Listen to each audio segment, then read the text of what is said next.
दोस्तों, आज मैं फिर आपके लिए गरुड़ पुराण अध्याय 3 का दूसरा पार्ट लेकर आया हूँ। पहले पार्ट में आपने सुना था कि आत्मा यमलोक तक पहुँच जाती है और यमराज के सामने उसको पेश किया जाता है और उसके कर्मों के अनुसार उसे सजा दी जाती है। सजा मिलने के बाद यमराज के दूत उसे नरक में ले जाते हैं। आगे की कहानी में हम जानेंगे कि नरक में ले जाने के बाद आत्मा के साथ क्या होता है, उसको कितने कष्ट सहन करने पड़ते हैं। तो आइए शुरू करते हैं गरुड़ पुराण अध्याय 3 का पार्ट 2। ऐसी ही धार्मिक और पौराणिक कहानियाँ सुनने के लिए हमारे इस चैनल को सब्सक्राइब जरूर करें और इस वीडियो को लाइक करना ना भूलें। यमदूत आत्मा को नरक में ले जाते हैं। वहाँ जलती हुई अग्नि के समान प्रभाव वाला एक विशाल वृक्ष है जो 5 योजन में फैला हुआ है तथा 1 योजन ऊंचा है। उस वृक्ष में नीचे मुख करके वहाँ उसे बांधकर वे दूत उसकी पिटाई करते हैं। वहाँ जलते हुए वे रोते हैं, पर वहाँ उनका कोई रक्षक नहीं होता। उसी शालमली वृक्ष में भूख और प्यास से पीड़ित तथा यमदूतों द्वारा पीटे जाते हुए अनेक पापी लटकते रहते हैं। वे आश्रय विहीन पापी अंजलि बांधकर, हे यमदूतों, मेरे अपराध को क्षमा कर दो, ऐसा उन दूतों से निवेदन करते हैं। बार बार लोहे की लाठियों, मुद्रों, भालों, बर्छियों, गदाओं और मूसलों से उन दूतों के द्वारा वे अत्यधिक मारे जाते हैं।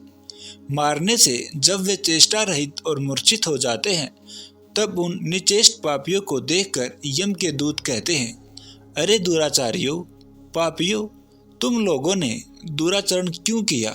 सुलभ होने वाले भी जल और अन्न का दान कभी क्यों नहीं दिया?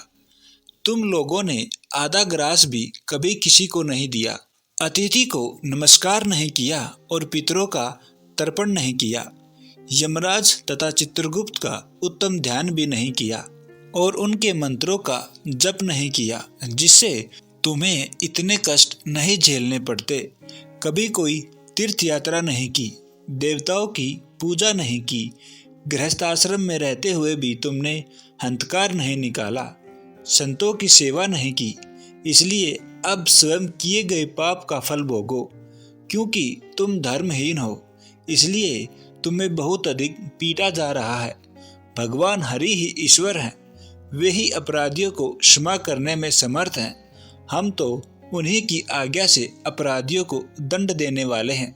ऐसा कहकर वे दूत निर्दयता पूर्वक उन्हें पीटते हैं और उनसे पीटे जाने के कारण वे जलते हुए अंगार के समान नीचे गिर जाते हैं।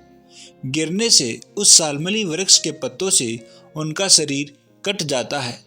नीचे गिरे हुए उन प्राणियों को कुत्ते खाते हैं और वे रोते हैं। रोते हुए उन पापियों के मुख में यमदूत धूल भर देते हैं तथा कुछ पापियों को विविध पाशों से बांधकर मुद्रों से पीटते हैं। कुछ पापी आरे से काष्ठ की भांति 2 टुकड़ों में किए जाते हैं और कुछ भूमि पर गिराकर कुल्हाड़ी से खंड खंड किए जाते हैं।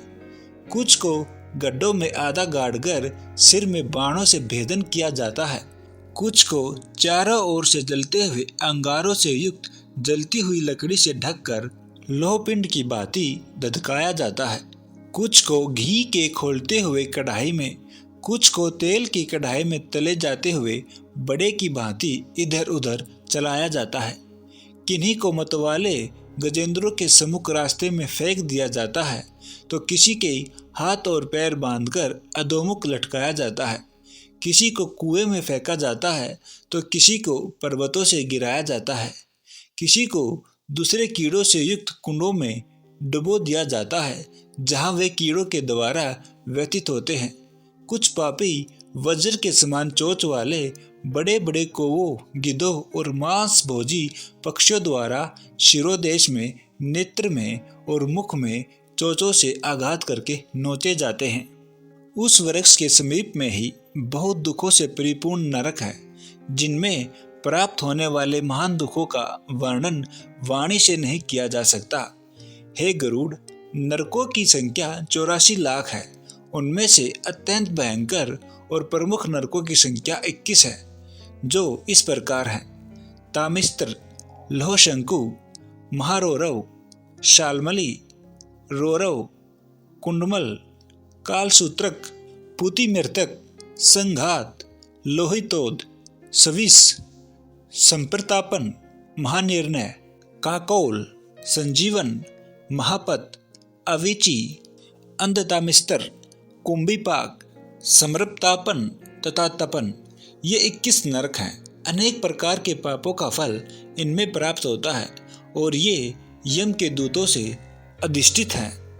इन नरकों में गिरे हुए मूर्ख, पापी, अधर्मी जीव कल्प पर्यंत उन नरक यातनाओं को भोगते हैं।